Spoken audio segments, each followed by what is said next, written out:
দেশের শীর্ষ পত্রিকার প্রধান প্রধান শিরোনাম, প্রতিদিনের বাংলাদেশ।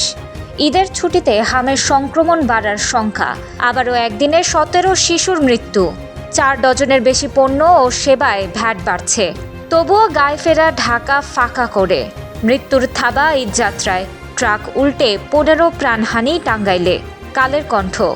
বিএটির $30 বিলিয়ন পাচারের অভিযোগ অনুসন্ধান করছে দুদক। প্রাথমিক অনুসন্ধানে মিলেছে সত্যতা। লাব্বাইক আল্লাহুম্মা লাব্বাইক, আরাফার ময়দানে বিশ্ব মৈত্রী। আজ পবিত্র হজ। আনন্দের ঈদযাত্রা সড়কেই শেষ। যুগান্তর। কোরবানির চামড়া নিয়ে এবারও বিপর্যয়ের শঙ্কা। ধস নামার 5 কারণ চিহ্নিত। এটি বাজার ধ্বংস করে মাদ্রাসা শিক্ষা পিছিয়ে দেওয়ার দেশি বিদেশি ষড়যন্ত্রের ফল। তারেক রহমানের মুগ্ধতা, কিছু বিষয়ে প্রশ্ন। সরকারের 100 দিন। ভোগান্তি নিয়েই আনন্দযাত্রা। ঈদুল আজহা পরশু। নারীর টানে গ্রামে ছুটছে মানুষ।